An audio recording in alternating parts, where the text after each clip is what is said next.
Hello and welcome back. Today is the beginning of my decluttering strategy series. Now I am really excited about this. There are so many different ways that you can declutter. There is something for everybody's personality type, everybody's home status, super messy, not very messy. There is something for everyone in this series. So I'm going to be taking you through several different decluttering strategies.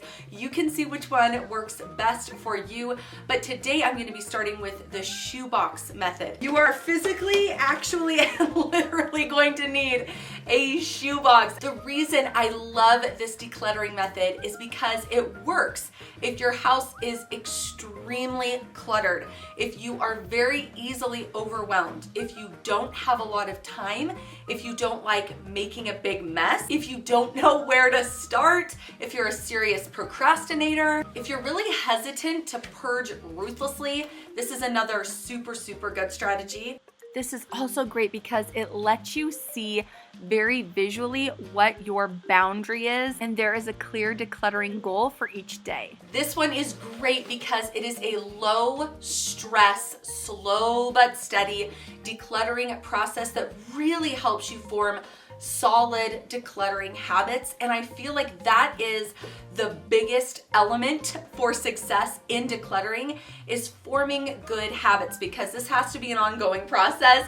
No one is ever truly done decluttering if they want to live clutter free. So I will talk more about that in a minute, but to get started, you need a shoebox size. It doesn't actually have to be a box. A plastic tub that you could get at the dollar store that's about this size would also work fabulously, but I'm going to tell you how this method works and a couple other things you need. Thank you for being here today, and let's hop right in. All right, so to get yourself set up for the shoebox decluttering method, you are going to need a shoebox, like I mentioned. You're also going to need a trash bag, because when you're decluttering, you're always going to find trash.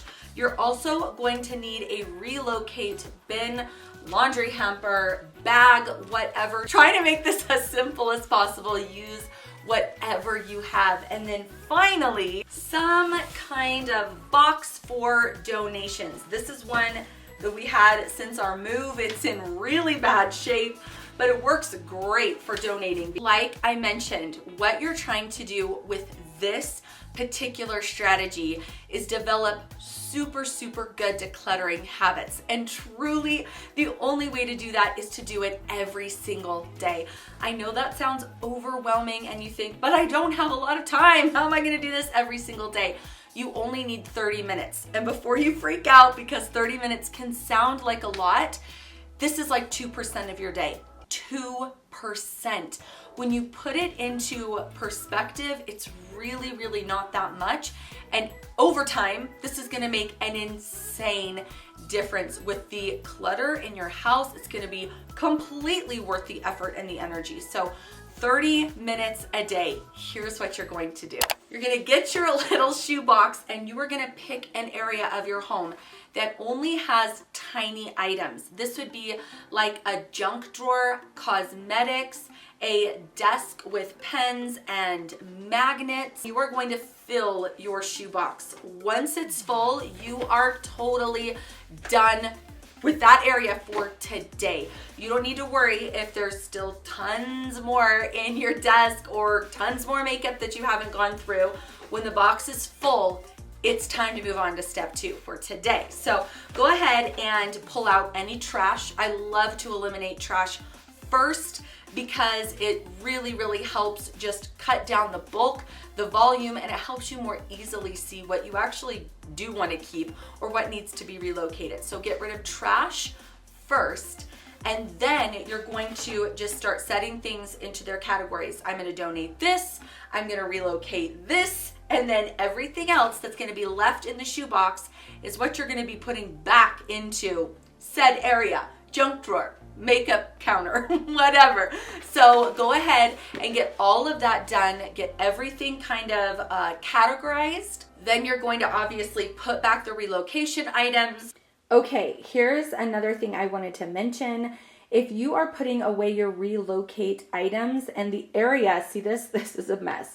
The area that you're relocating to is a disaster, completely ignore it. You are going to get to this area. Don't worry. Every single area of your home you are going to go through. So don't get distracted by now trying to organize this area, any area in your relocate section of your house. Ignore its current state. Unless, of course, you've gotten to the point where you've actually organized and decluttered that area, then just try to organize these items a little bit. But like this has not been organized or decluttered in a while. I'm just going to throw those in there and wait for another day and wait for when I get to this section of my house. As best you can, put things back into the area that you're working on in an organized way. Try not to just like dump it back in there. If you have the ability to organize at all, this is a really, really good time to do that. Ignore whatever else is in that area that you still haven't decluttered. It's totally fine. Work around it. This is a process. Do not let yourself stress out about what's still left to do. You're gonna get to it. So 30 minutes, that's about how long this is all gonna take. Once you're done, you're done. That's it, 30 minutes. I love working on decluttering in the morning. I also love doing it in nap time. Night does not work for me because I'm exhausted and I want to veg, and that's the honest truth. I do not want to declutter. So I like to do it when the sun is up. It's invigorating and it propels me forward. So pick a time of day that is really, really going to be good for you. But this is what you're going to do. You're going to keep going through absolutely every square inch of your house with your shoebox, and you're going to repeat this process over and over again until every little drawer and every little cabinet has been gone through. It doesn't matter if this takes you a week or 2 months. That's not what this is about. It will get done. Just be consistent. Okay, so once you've graduated from the shoebox, you're gonna get another size bin. This one is gonna be significantly larger. All right, so I have this laundry hamper here, and this is a pretty good graduation. The only thing is this one has holes in it, so a box might be better. The other idea I had is to just kind of lay a towel in here so that it covers up the holes if you have a basket with holes as well. But anyway, it doesn't really matter. Get a basket or a bin about this size. So we're going small, medium, large. And let me tell you what kind of things you're going to put in the medium-sized bin. This is going to be like clothing, kitchen utensils, like big mixing spoons, stuff like that. Media, books, toys, toiletries, socks, stuff like that. You're going to start working on these areas of your house. And again, whatever is going to fit to the top, put it in there. Do the whole process over again, discard trash, relocate, put everything into the donation bin, and then as organized as you can, put it back where it belongs. And everything that you're keeping needs to have a home. That's kind of the trick here. Every single thing that you're keeping has to have a home. If it doesn't have a home, it is clutter in your life, and that's what we're trying to avoid. So yeah, go ahead and fill up your basket. Repeat as many times as needed. Here is an idea of what it's going to look like when you're done with the medium-sized bin, minus my garbage bag, which I have misplaced. Keeping all of this, I need to hang up some dresses, get some toys put into a toy box.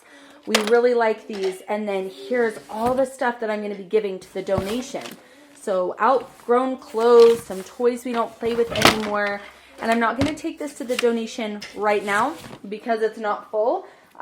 This is why a bag is also a good idea, or you could even have a couple of boxes. But this is kind of what it's going to look like. So now we're going to go through and relocate these items and then stash this away for tomorrow. My hamper here is empty. I realize that, but that is not always going to happen. My relocate items were actually all going back into the same room, but you might have relocate items that are going to different parts of your house. So your basket might be still full of stuff, but because I had it all relocate in the same room, I went ahead and just sorted it that way. So my white basket ended up being empty, but that is not always going to be the case. Do you guys get the pattern? All right, so next, let me get my big old box. Let me just show you what my larger bin would look like. This again is an old laundry hamper. This is actually my donation bin. I keep this in the garage and I fill it up with donations, or that box that I just showed you is another one. So just get a larger sized moving hamper, moving box, or laundry hamper. So this is gonna be like coats, shoes, board games, kitchen appliances, pantry items, sweaters, towels, blankets, anything large. Now this is actually not going to take you very long to fill up. If you're working on bigger items, this is going to be super quick. So if you want to do this one a couple times in one day, because you might fill this in less than a minute, that's a good idea. Keep going until your energy runs out, or until it's been 30 minutes, or just do it once if you are short on time. That would be amazing. Just go through it one time if that's all you can do. Here's something that you're going to want to do while you're